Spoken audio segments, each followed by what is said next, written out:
Thank you guys for taking the time out of your busy schedule to come out and be at our meeting tonight. And before we kind of get into the slide presentation, just some, I guess, informal information. Restrooms are over here, exits behind you should something happen and you want to go running out of the building. If you have questions, please raise your hand, shout out. This is not meant to be formal in a way that you guys can't participate. We're going to cover a whole bunch of different things tonight, including rescue in 2022, what rescue looks like in 2023 and beyond, as well as some of the information contained in the Triton report that Brattleboro recently had. So as we go through, again, feel free to ask questions, and I will provide the best information we have available tonight. So Rescue 2022, Rescue at a Glance. I think it's really important to understand that this organization is made of people.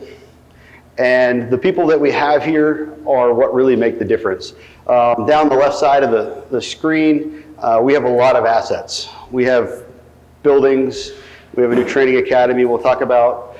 We've got ambulances and support vehicles and COVID trailers, and I'm sure most of you have had the experience to utilize some of those services. We've got mass casualty tents, drones, boats, rope rescue, search and rescue, UTV, off-road capability, wherever our citizens decide to get hurt, injured, or sick. I'm pretty certain we have the resources, not only the technical resources, but the human resources to solve those challenges. Again, the most important numbers are the ones on the top of the page, and they're the people that actually make this organization run. What I didn't put up there, and I should have, was the board of directors, the board of trustees here that oversees our operation and makes sure that we're running effectively and efficiently. So last year was 5,651 calls for service. And we're very proud of the fact that 100% of those calls, every single 911 call was met with a rescue Inc. ambulance and crew. That completes our 7th consecutive year at batting 100%. We're very proud of our education offerings. Again, what makes EMS work are the people. And in order to maintain the level of service that we do and the professionalism, we need to offer education. This is a list of education programs that we have offered in the last 4 months. So we're talking about Swiftwater, flood boat operator, Vermont first responder, the first critical care class that the state of Vermont's held in 10 years, EMT paramedic refresher programs, EMT through paramedic refresher programs, EMT classes. Most recently, we had 104 local first responders come through and do their protocol updates. So every single first responder in our district came through and got their protocol education through our education programs. It's obvious to most of us that the last couple of years were a little different than the previous few. The public health crisis has kind of pulled us all in different directions. And here at Rescue, we were asked to take on a pretty large role in the state's public health response. We took on that role in multiple different ways. One of the ways was through our vaccine program. The objective was to remove the barrier of access to citizens to receive their vaccines. And with that program, our mobile vaccination team, I think it's amazing that we were able to, in 2022 alone, stand up 682 separate clinics. Those clinics ranged into every single county in the state of Vermont, and we were able to do that at 162 different locations. This program will be coming to an end on the 28th of January. We'll be holding our last public vaccination clinic. We will continue to work with the state as part of their public health response and public health planning for the future, for other pandemics, as well as for the continuation of some of the flu shot programs that we started this year. We were able to hand out thousands of flu shots to people all over southern Vermont. I say southern Vermont, but we also spent more than enough time in northern Vermont, including downtown Burlington, Essex County, Newport, St. Johnsbury. So our team has certainly been out there, and these clinics have been accessible to the public. So we finished a huge COVID-19 therapeutics project this year with the state of Vermont. We partnered with the Department of Health to support COVID therapeutics. And what that means is there were areas of the state where access to monoclonal antibodies or other medications that are given by infusion to help limit the effects of COVID-19 were simply unavailable. Hospital resources were overwhelmed. Hospital systems did not have the space with the appropriate negative pressure to administer these medications. Nursing homes had massive outbreaks. And we partnered with the state through a FEMA program to stand up 2 mobile infusion units. These trailers that you see here, the white one and the black one, were set up to do IV infusions for 4 patients at a time. And these traveled to all areas of the state. We worked inside UVM Medical Center. We didn't take trailers up there. We were at UVM for 7 months. We were in St. Johnsbury for 7 months. We were in Brattleboro for 5 months. We also provided services in Rutland and St. Albans. And those are just the fixed hospital facilities. Our teams also went into nursing homes on the Canadian border all the way through into southern Vermont. It was very impressive to watch the therapeutics team, the monoclonal teams, be able to go into a facility with a significant COVID outbreak and essentially stop that outbreak within a day or 2 by being able to administer not only treatment with monoclonals, but prophylactically treating the patients that were exposed. And certainly hundreds of lives of some of our most vulnerable patients were saved due to that project. So beyond ambulance service, I put this slide up every year when we talk about there's way more to delivering EMS services than showing up in an ambulance at someone's home, loading them up and taking them to the hospital. People are creative. People are, especially now, they like to try to push the limits of what they could and should be doing. And this year was no different, where we've had the opportunity to interact with our patients that were in rivers, on top of mountains, lost in the woods. We've flown drone operations. We've run boat operations, as well as most recently, even during the flooding, having to put our UTV out on roads that were not accessible by any other means in order to move patients to the ambulance. This time of year, with the weather that's out, again, being able to go out onto that thin ice and help to bring those patients back. We can't treat our patients unless we can get to our patients, and certainly our technical rescue group works hard to make sure that their skills are capable of reaching anybody and taking care of anybody that ends up in that situation. The responsibility that we feel doesn't stop at response. It really starts with prevention, and we're very proud of our car seat technicians. They got awarded this year for the work that they've done. We did 115 car seat installations this year, and what that program is about is helping to keep the youngest members of our communities safe. Between the shape and the seatbelt designs and the car seats that are out there, what used to be considered a pretty simple task of safely installing a child safety seat is actually pretty complicated.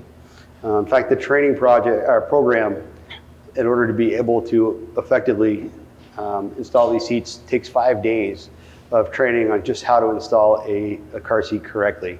And at both of our stations here in Brattleboro as well as in Townsend, we have car seat technicians available to help parents get those seats in correctly. All right. Now, I guess I got to deal with the elephant in the room, because everybody got a chance, I'm sure, to read the Triton report. As we spoke in the spring, Brattleboro made a very sudden decision to leave our partnership. They were one of 15 towns that Rescue has served for 56 years, 57 years now. They made a sudden decision to leave, and with that, they hired AP Triton to do a study, a feasibility study on their decision. That report came out last month. I'm sure most people have had a chance to look at that. There's certainly been a fair amount of press as to what that means.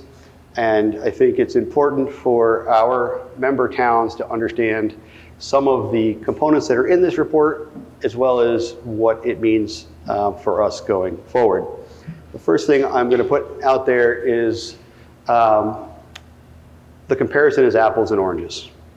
There's very little that you can actually compare the way it's done in this report.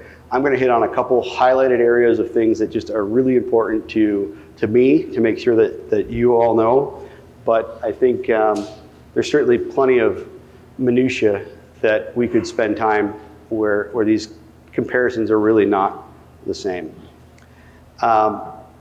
Training. Training is very different. Again, the report, it indicates the training levels. 100% of what we do for training is EMS related training. If you don't know, we have a training academy. We have senior instructors that share more than 60 years of EMS, in fact, paramedic EMS experience, critical care experience, that allow us to provide the high level of courses that we listed earlier. We also have high fidelity human simulation. We have the ability, and we've brought them out during some of these meetings and let select boards kind of look at those tools, but our simulators give us the ability to bring real life situations to the hands of EMS providers. They let us practice challenging scenarios that you can't otherwise practice. Believe it or not, most people will not allow us to stop their heart during a training exercise so that we can practice restarting them. Well, these simulators do, and they're very willing to allow us to do these things. And for example, our pediatrics human simulator actually cries real tears when you cause pain to the mannequin. It knows when you poke it with a needle and will actually start crying. Its eyes will follow you and track you and respond to you in a way that is very realistic and a little bit creepy. So again, from an education perspective, we've got some tools to our advantage. This is one of the statements here, the graph that actually kind of bothers me the most in the report. And the reason for it is, I believe this is intentionally misleading. So at the end of the night, and I didn't put them over here because most of you already took them. Man, I was figuring if I gave you the handouts, I'd be reading and not paying attention. And so I gave you all the data sets, and you can certainly spend some time calculating it yourself. The reality is very different than what you see in the report. And I'm going to explain why that is.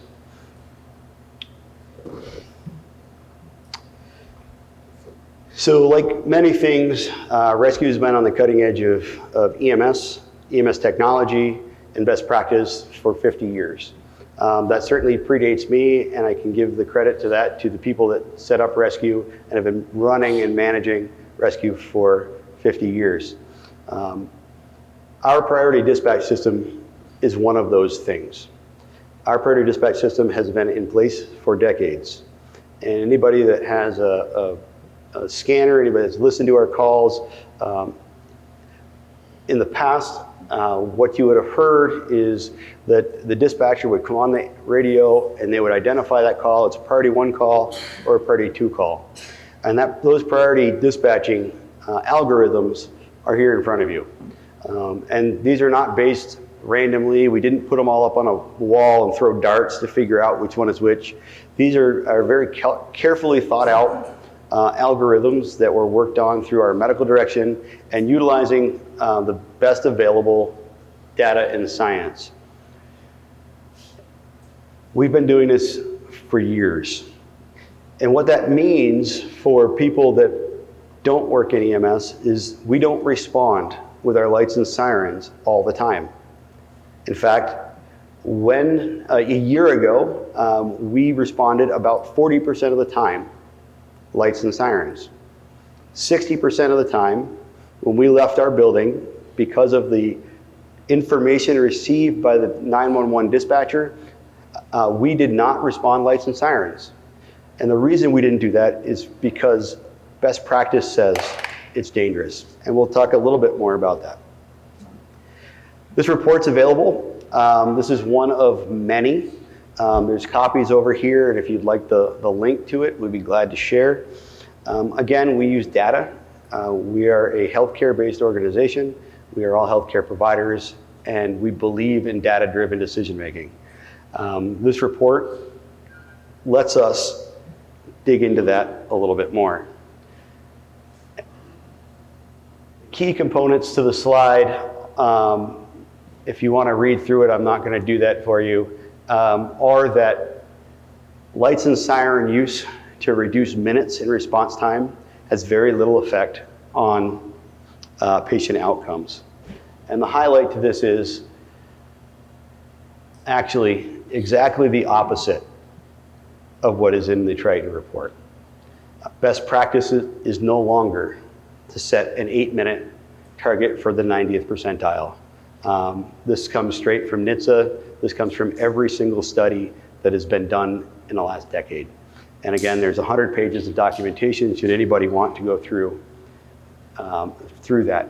This is why we still run, and we will continue to run, a priority dispatch system where our crews respond to the appropriate calls with the appropriate level of risk. Something else, and you don't need to read this, the line I want to show you here is at the bottom.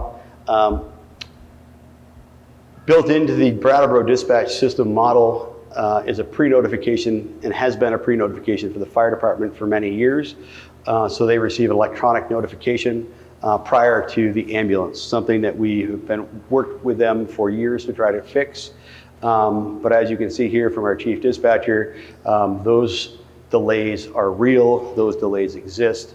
And when you're trying to compare apples and apples, it certainly doesn't work to do that. And then I'm going to put up these are both quotes from NHTSA, and it's the bottom one, I think, which is the most important, which is where for municipal leaders, it's important to balance the risk between trying to get there fast and public safety. What we know, there's been hundreds of studies on emergency vehicle crashes, is that emergency lights and sirens increase the risk not only to the crew, but to the patient and to the public. And we should be carefully balancing the need or the desire to use lights and sirens against public safety. I bring this up because for the rest of the towns that we serve, it is important to understand that one of the ways rescue provides, or rescue has provided, I shouldn't say rescue, one of the ways our system has provided for this care is through very close collaboration with first response. In every town that we serve, there is a first response squad that gets notified at the same time the ambulance gets notified. And in many cases, those first responders are at your house within minutes. So the fact that your call came into us as priority 2 and we are waiting at the traffic light does not mean that you're not getting care. It means that you're getting care in your home by first response, and that the ambulance that's coming is practicing appropriate risk response. We're balancing the risk to the public to the benefit to that speedy response. And that's the difference between our priority 1 and priority 2 calls. So again, here's the actual data. These are run numbers. If you're interested and bored, feel free to FOIA the town of Brattleboro and those run numbers, and you can read the exact same narratives that we read. All of our information that we received from the dispatch center came in the body of an email. So unfortunately, you have to read through the narrative to pull out these times. But these are real run numbers, and you can see across the board. And what I'll tell you is, because I wanted to give this a little bit of effort, we did 14 days. A representative 14 days. We picked a random place and time, which was October of 2021. And we ran these numbers. They're in my paperwork over there. Feel free to read it. But here's what they're going to tell you. Average response time in the town of Brattleboro is 4 minutes and 21 seconds, not the 11 minutes they reported. And because I like to compare the same thing, this is comparison on the exact same calls, 3 minutes and 10 seconds. And only because it's in the report do I bring up the 90th percentile discussion. Here's the 90th percentile numbers, none of which are 11 minutes. The data set that they used, I believe, was intentionally put together to mislead the public, because they combined those priority 1 and priority 2 responses in a comparison against only priority 1s. Prior to July 1st of this year, the fire department only responded to priority 1 calls. They did not even respond to the other calls. So what this means, there's a 71-second difference. And as you saw earlier on the slide, 45 of that is in the dispatch center. So from my perspective, I find that to be pretty comparable, and certainly not the information that was put out. Yes, go ahead. So can you just repeat, so if people saw the feasibility study, the Brattleboro Fire Department numbers were for priority 1 calls, the rescue numbers were for priority 1 and 2 calls, although that's not said in the report. Am I hearing that correctly? You are. So just, and if anybody needs or wants the data on the priority 2 calls, our average response time is about 6 minutes. The exact number I didn't write down, but I can pull it up if you want. And our 90th percentile time is 11 minutes. So if you put those together, that's where those numbers come from. But again, it's not a fair comparison. Again, we practice risk appropriate response to all of our calls. And that happens in all of your communities as well. Every time you call 911, you do not see an ambulance screaming lights and sirens down the road, because it's not appropriate. It's not risk appropriate to the crew or the community. We rely heavily on first response. So for example, in Putney, because Tom has to be standing in the back of the room, he will be on scene usually within several minutes. And if there's a need, they will tell us. If they decide that maybe the information was incomplete or inaccurate, our first response partners relay that information, and those crews can then increase their priority response. It rarely happens that we end up doing that. All right. Subscription programs. There was a fair amount of information put out early in this discussion about subscription programs that I found to be, again, misleading. And there's certainly more in this current report about subscription programs. The subscription program is a service to fixed income people in our community. And you need to understand kind of how it works. The concept is pretty simple. We send out an annual subscription drive. There are members of our community. We charge $60 per household. And with that $60 per household subscription, we take your $60 and we pool it with everybody else's $60. It is not a revenue stream. In fact, it's a liability because we hold that money. And the only way this program works and the way that it has to work is if I am a subscriber and I go to the hospital by ambulance and there's a copay or a deductible that my insurance company won't pay, we will take money from that pool and pay my deductible or my copay. If the subscriber is uninsured, then we'll take money from that pool to pay their invoice. It is not insurance. If it was insurance, it would be regulated through the Department of Insurance. It's very specific how that has to work. One of the rules for subscription programs is that pool of money has to stay positive. So if not, it's considered discounting. So every year, the board of directors here sets the rate that's based on the utilization from the year before in an attempt to keep that balance of utilization to revenue generated. In the report, I can tell you that they're looking at costs between $60 and $100. One of the big differences is they only provide 911 coverage. Our subscriptions cover 911 coverage as well as interfacility transports to and from your definitive care. So if you have a cardiac issue and we take you from Dummerston to Brattleboro Hospital and then you need to go from Brattleboro Hospital to Dartmouth, that'll be 2 separate ambulance trips and your subscription will cover your copays for both legs. We provide a full service. Our patients receive care from the location of the illness or the injury through to definitive care and rehab. And what that means is we will bring you back if you need to go to a rehab center and maybe you're going to go to Grace Cottage Hospital for a couple days of post-cardiac rehab. We will bring you back under your subscription program as well. It also helps for patients that are dealing with and discussing end-of-life care and need some of those hospice services. So I think that's important just for reference, because I know there's some sort of statements that were made that 10% of the population was going to buy into this program. There are currently 129 households, I should say in 2021, 129 households in this town, Brattleboro, that use the service. Most under this plan are going to be paying double because the proposal is a per person cost, not a per family cost. And I shouldn't say per family, for us it's per household. So we actually provide the subscription to the location and whoever lives at that location. All right, almost through these. Let me click into this because I want to show you a couple important things. Here, this is year to date. It's going to be on the select board meeting. They're having this conversation right now downtown. 694 transports for $316,000. Important to note here, for those people, there's a couple of Brattleboro residents that are still in the room. All that money is currently going to Golden Cross.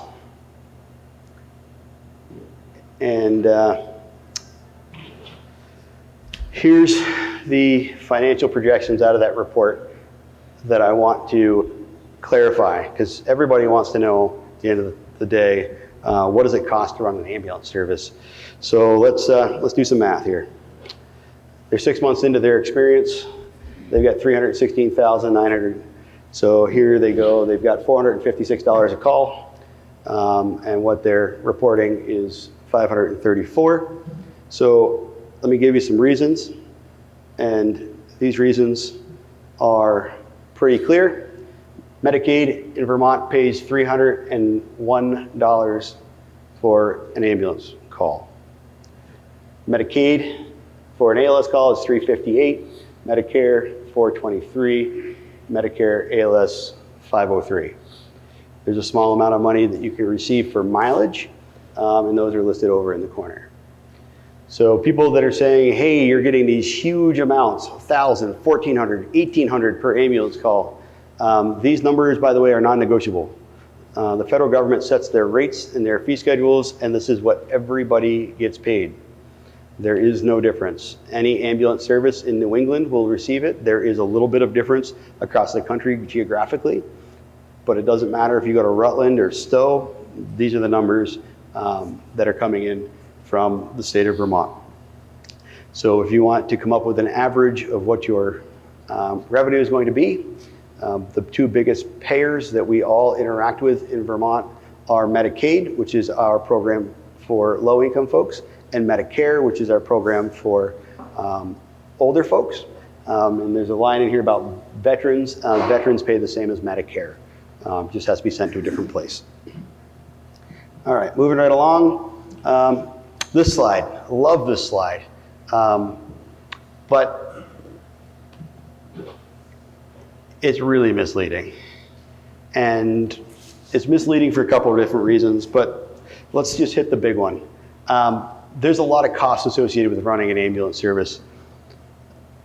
A lot of significant costs that are not avoidable. And medical direction, certification. Every single EMS provider must have their license and all of their certification cards renewed every 2 years. We have a significant staff. That cost is high. Training, biomedical inspection. I would hope that every EMS service out there was making sure that their monitors, defibrillators, and IV pumps are calibrated. Because if not, how do we know we're giving the right medication, the right dosage? Biomedical waste. We can't just throw our dirty needles in the street. We have to pay a service provider to appropriately dispose of those. I skipped over one. The Vermont provider tax. Yes, we are a nonprofit organization. Yes, we have to pay a provider tax like every other service in Vermont. There are no exceptions. 3.3% of every dollar that comes into this organization immediately gets turned over to the state of Vermont. And that will be true for anybody that runs an ambulance here. So let's not forget those. We got oxygen, medication disposal.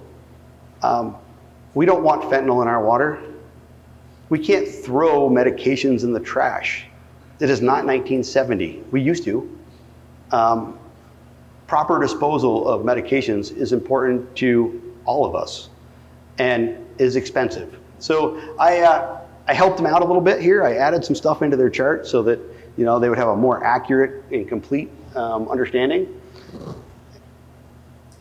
And then I also took one more look at their numbers because their payroll looked really low, and there's a good reason for that. You can't expect healthcare providers, paramedics to work for $16.73 an hour.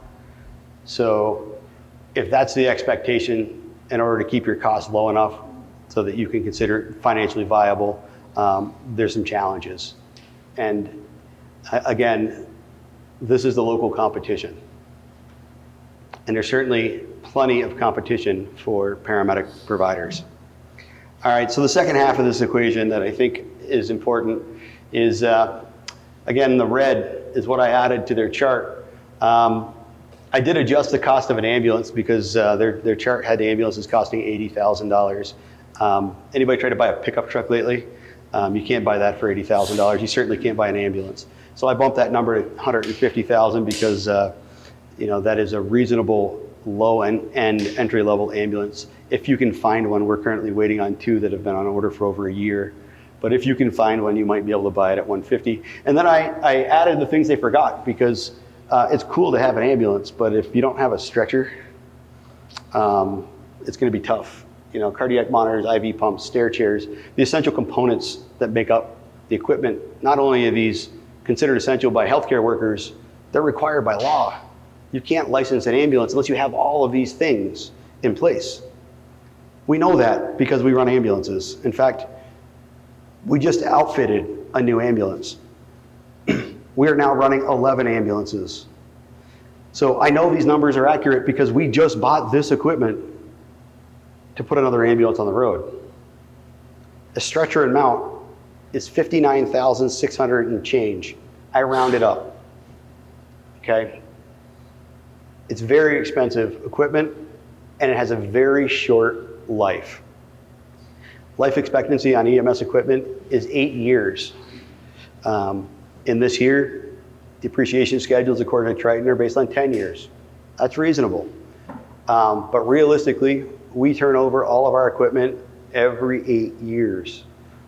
Each one of our ambulances costs this much. Whether we're looking at a report for somebody else, we're looking at a report for ourselves, the numbers are the same. As we look at our financial future, we're looking at these numbers too. And then the whole comparison, ambulances versus ambulances, and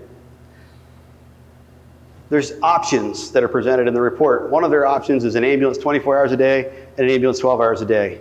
One of their options is 2 ambulances staffed, but having a third in reserve. And they're comparing that and saying that's the equivalent of what Rescue Inc. provides. I'm going to show you all what Rescue Inc. provides you right now.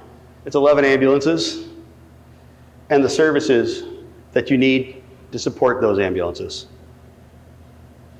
It's MCI response when you have an MCI. It's flood response when you have a flood. It's showing up and providing first aid, CPR, and stop the bleed training to businesses, schools, and community groups. That's what you guys have on this side of the screen. And yes, we can staff all of those ambulances. I could go back to the second slide and put that 100% number back up there. Yes, we can staff all of these trucks. If you look in the back row, you'll notice all the blue shirts back there, with the exception of a couple that are imposters. They are the staff that makes this happen. Night and day, they're on call. Every time we have a surge, every time we see our system requiring more services, the response we get from the members of this organization is incredible. When we have predicted events, flooding, storms, hurricanes, the amount of people that come into this organization outnumber the available vehicles we have to put them on, which is great. They'll be in the station and they'll be like, so what am I supposed to take? It's like one of the mountain bikes, because that's what we're down to. Every other vehicle is taken, you get to ride a bike to the next call. All right, so now I got that part. That was the part I didn't want to do. Other questions? Excellent. Let's talk about Rescue Inc. in 2023. Early this year, we had a meeting in May, and I said, hey, give us a little time. The news of Brattleboro's departure was fresh. We didn't have a chance to really understand what it meant for us, and we said we will have a meeting in the fall and the early winter, and we'll tell you what our plan is in order to be able to continue providing the service that you're used to, that the citizens are used to. So here we are, and I can tell you that continued quality care is high on that list. We are not going to change who we are and what we do. We're going to continue providing the care that everybody is used to and our citizens deserve. We're going to open and start new programs. And we're going to continue to renew these partnerships that we've made. 160 clinic locations. That's only one aspect of partnerships that we've made. Every location, every fire station, every EMS service, every school, the health department, the National Guard. The partnerships that we've made over the last few years are too numerous to count, and certainly are going to be difficult to write down, though we're trying. So renewed partnerships with our first response squads and neighbors. And we're going to do this because it's what we need to do to fulfill our mission. The mission of this organization has not changed in 56 years. The mission of this organization is not going to change. It's about the patients. It's about making sure that the providers that are out there taking care of those patients are well cared for and ready to do their work. It doesn't matter if it's noon or 1 a.m. It doesn't matter if it's Sunday or Saturday. What you're going to receive for quality of care is consistent, reliable, and at the highest possible level that it can be. But I'm going to highlight a couple partnerships tonight. And one of those is Vermont Task Force 1, Vermont State USAR. I put it up on a screen because you can't see, but in the back half of this building, we were granted and currently work with the state USAR team. We were given 2 additional swiftwater rescue boats.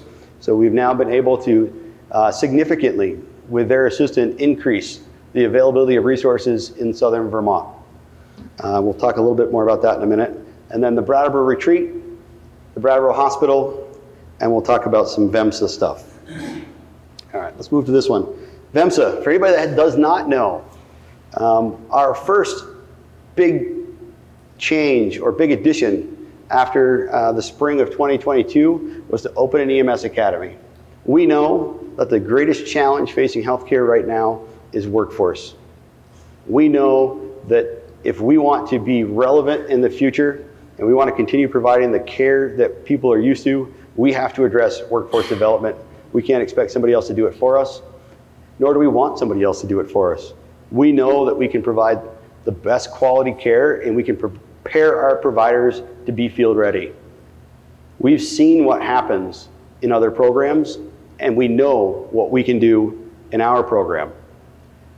I listed some classes earlier. This is the start. By the way, this is 4 months of VEMSA starting in fall. Our course catalog is available online at vemsa.org. We've partnered with Grace Cottage. We've partnered with the health department at BMH. We're working on education not only for EMS providers, but for healthcare providers in general. There's no difference between what we do and what the hospital does. Their needs are our needs and our needs are their needs. And those partnerships are letting us develop new programs, new certification levels, and we're very proud of the work that we're doing at VEMSA to help with workforce development. We're taking on school programs. We're now going to be offering and teaching EMT classes to graduating seniors so they have an option of joining the workforce and pursuing a career in healthcare. So, new tonight, this is the first public announcement of mobile integrated healthcare. And I was hoping that representative from the hospital will be here tonight to help me present this, but we're very excited to announce that we have started a partnership with the orthopedics group at Brattleboro Memorial Hospital to provide mobile integrated healthcare. What is mobile integrated healthcare? It's really what we've been doing. It's really building off of the experiences that we've had through the COVID pandemic. This personalized care in people's homes. Early in the pandemic, we were asked to go to people's homes and vaccinate them, something that was very different than anything EMS had ever done. We were asked to go to their homes and test them. We were asked to go to their homes and evaluate them and provide feedback to the hospital and the physicians to determine whether they needed to be transported or not. We kind of ended up in mobile integrated healthcare by default. We got forced into it with the pandemic. What we figured out is we're really good at it. We have the talent, the resources, and the will to provide incredible services in people's homes. The orthopedics team at Brattleboro Hospital also strives for excellence.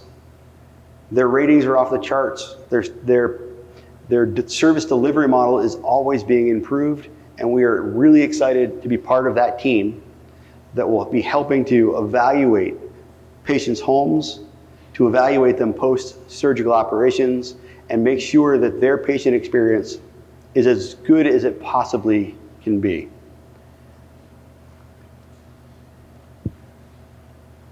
Hopefully our crews, significant training going into this project, will be hitting the road in May of 2023 with mobile integrated healthcare, the first program of its type in Vermont. The other program, which is very exciting, starting early February of 2023, we will be working with the Brattleboro Retreat on specialized transportation for mental health patients seeking care at the Brattleboro Retreat. This is a statewide project. Our crews are dedicated and will be additionally trained in ways and to help manage and certainly care for mental health patients during long distance transportation.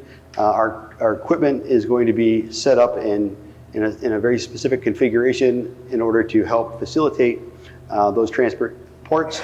So we're really excited to be working with the retreat on this project.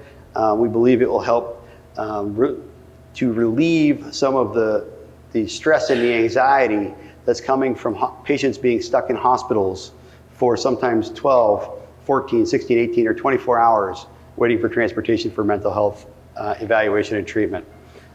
It's a huge problem across the state, and we're excited to be part of that solution. So I mentioned early, this year was a big year for our flood rescue response. We were able to partner with the state of Vermont in order to receive, and we have in service now, 2 flood rescue boats that actually belong to the state of Vermont as part of their USAR response. They're being housed here and being operated by our technical rescue team.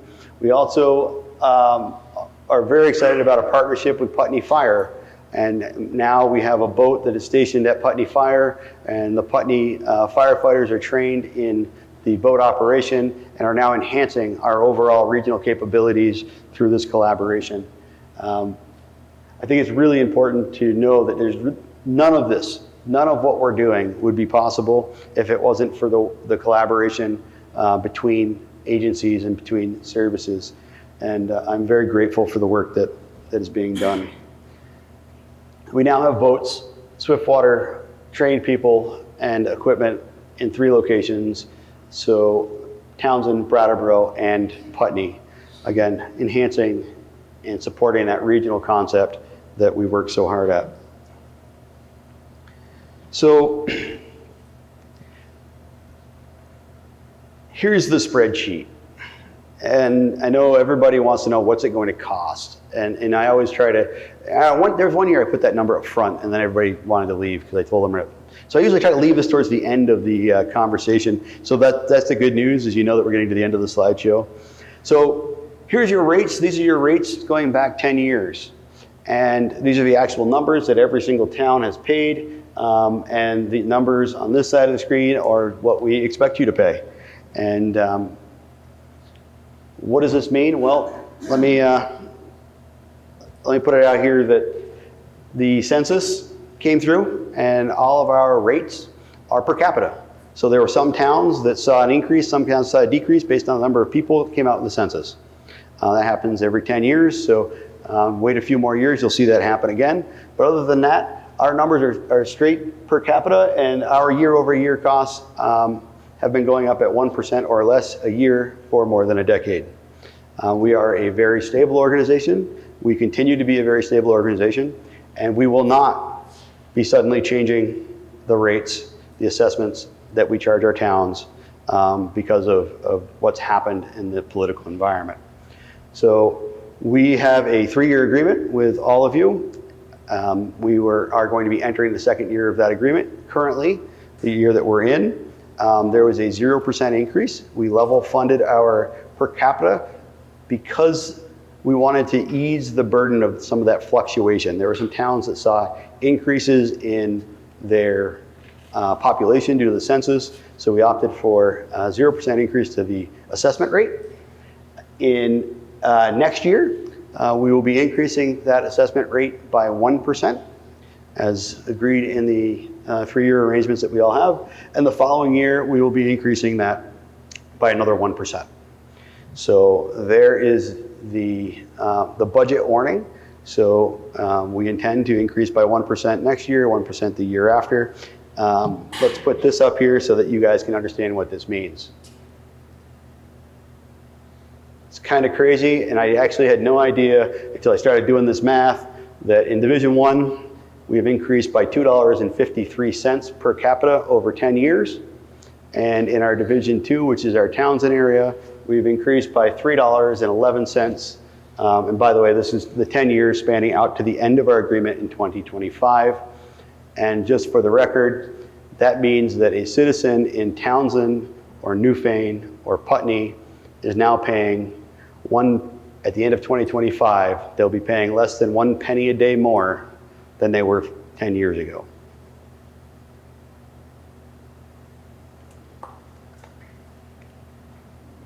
What's going to happen beyond that?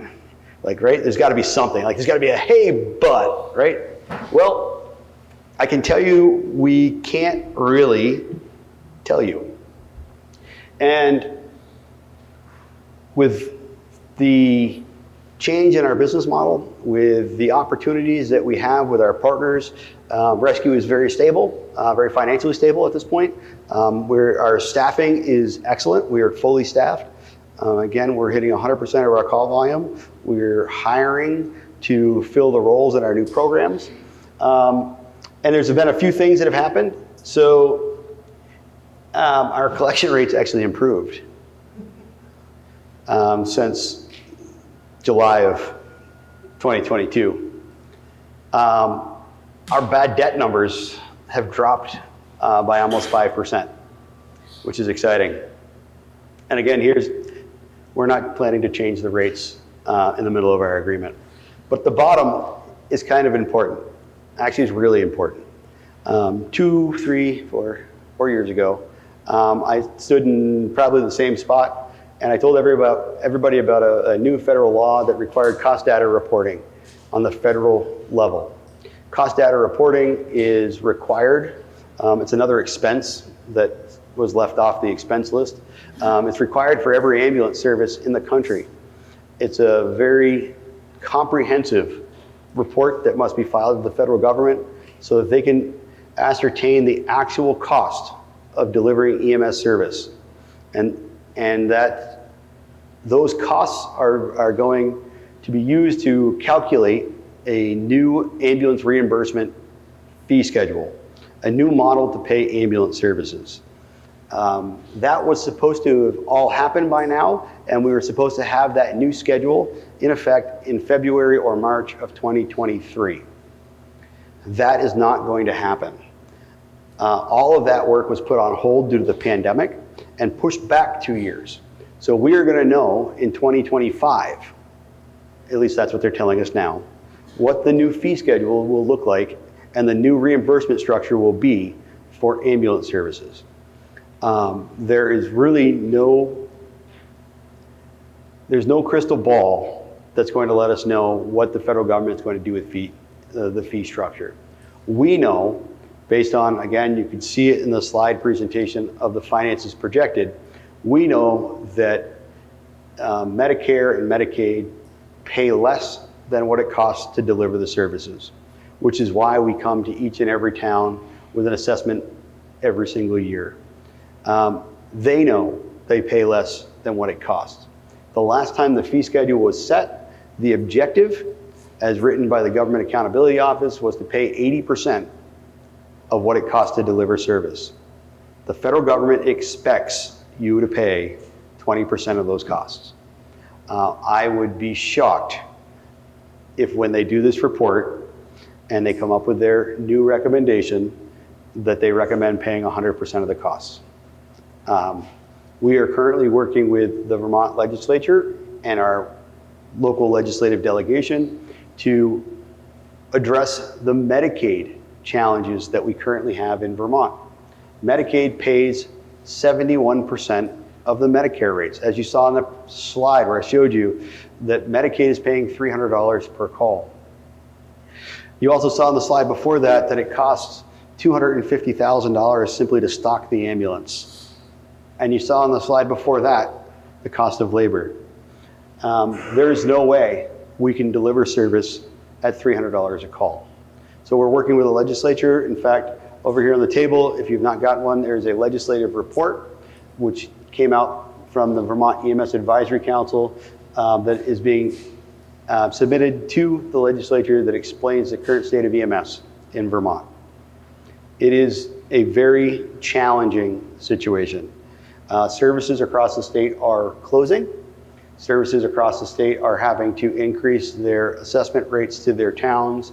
I think the highest I've seen is 600% increase this calendar year. And services are struggling to meet the demand of the public. They're failing to meet the call volume demand, and we're seeing higher delays in 911 calls. But that's only one aspect of EMS service delivery. The second aspect of EMS service delivery is taking care of patients that are in hospital care but need to get to definitive care. So those patients that show up at our local hospital and are having a stroke, cardiac issue, major trauma, and they need services that are not available here, need access, need timely access, need appropriate access to a level of care that most areas of Vermont don't have. This area is very fortunate to have a staff of very talented, highly capable EMS providers that make these transitions almost seamless. That's not the case around the state. That's part of the reason why we are partnering with the retreat, is to help alleviate some of those transportation challenges that are being felt in other areas of the state. So it's important when we look at EMS to remember that we need to look at EMS in its entirety. You can't pick one part of EMS. EMS is a system. It is a system that involves first response partnerships. It's a system that involves quality dispatching. It's a system that involves appropriate, risk-appropriate ambulance response. It's a system that needs and requires transportation to and from specialty care and rehab. And we have to look at the whole package and look at where are our needs. And a lot of that is covered in the report, and it's some pretty good reading.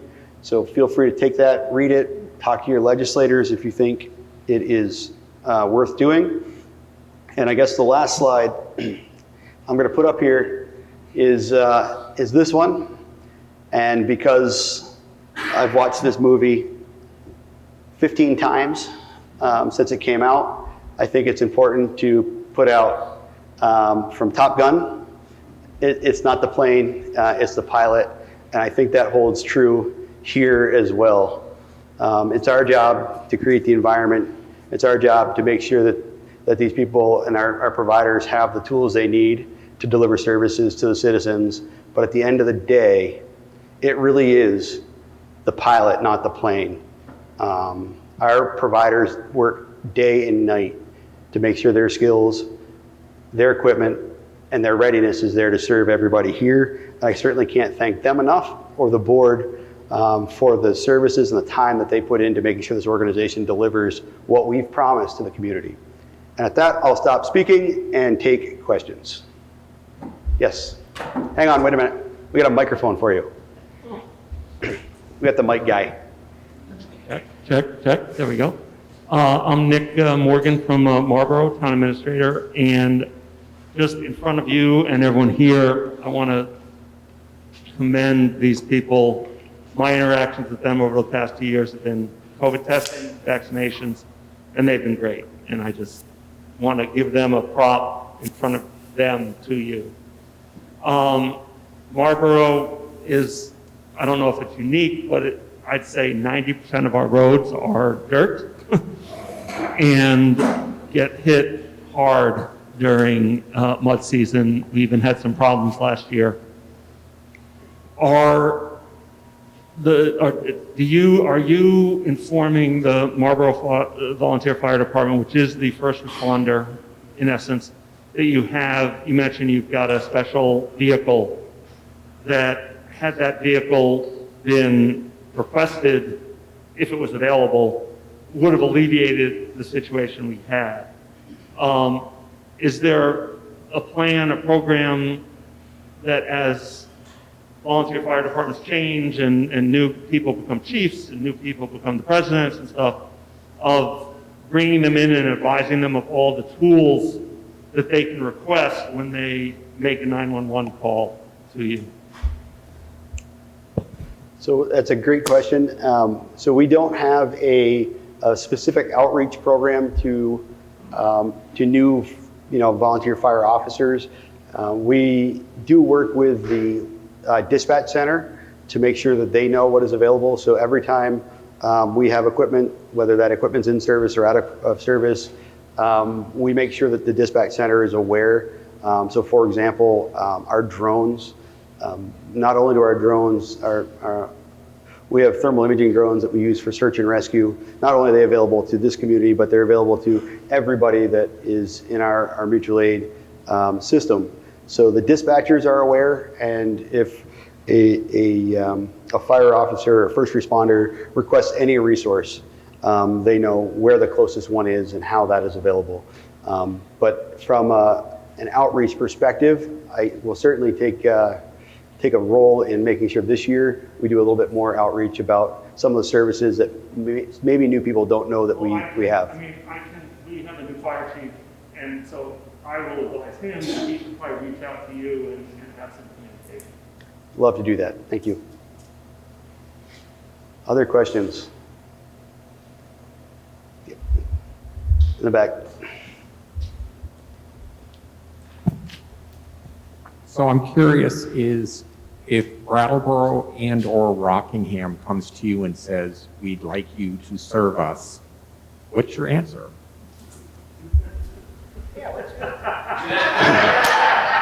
Well, that's a complicated question. So the most important thing, asset this organization has is on the screen.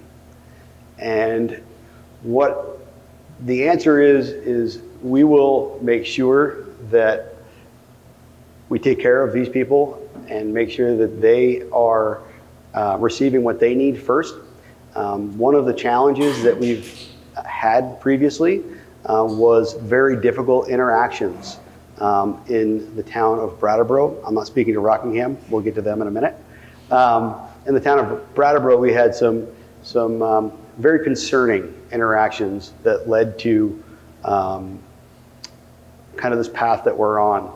And it's been made very clear to at the one meeting that we've had in the last year with town administration that rescue will not entertain the possibility of delivering service unless we can address the needs to protect our most valuable asset from the challenges that they were facing a year ago.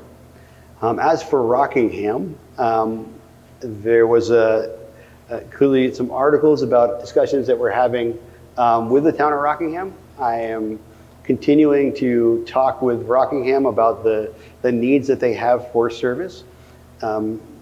They would like to have what you all have. They're looking for high quality, reliable EMS in their community. The challenges of delivering that service are not unique to their town, but are very similar to communities all over Vermont. And the discussion is balancing those needs against the available financial resources that the communities can offer. Everybody in our current system benefits from an economy of scale. You all share those 11 ambulances. You all share this amazing staff. At any time, any one community could be taking 3, 4, or 5 ambulances. But that's fine because the rest of the staff and the rest of the equipment is protecting the remaining towns and taking care of the other citizens. So as we move forward with those discussions, we're certainly going to do it from a lens of making sure that it enhances and supports our mission here, but also making sure that it enhances and supports our most valuable asset and that it meets the citizens' needs. We do not put out subpar products. Rescue has a reputation for high quality, reliable EMS service, and that is the only type of service we know how to deliver. Did I talk around that good enough for you? I first off apologize if I worded that in a way that sounded sort of smart alecky versus just the reality is I think there are a lot of residents in Brattleboro and residents in Rockingham, let's put the governments aside, who are wondering if rescue is a possibility for them. So I think that was where my question is coming from. And likewise, I guess I'm hearing from you, and I just want to make sure I'm hearing correctly, that you are open to discussions versus immediately saying it's not something we can do. We will, and we have been, and continue to be open to discussion. I will, as I said, at this point, with Brattleboro, since last February, we have had one discussion.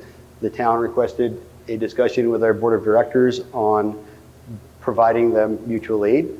That meeting ended with, when we left that meeting, the discussion and what we conveyed to them was that we couldn't really discuss what that would look like until we had some sort of agreement on how we were going to manage some of those challenging situations from the fall. They certainly knew that. They had that information, and we have not heard from them since. I have reached out to the acting town manager a couple times over the last year without any reply. So I'm assuming at this time they do not want to talk with Rescue about those services.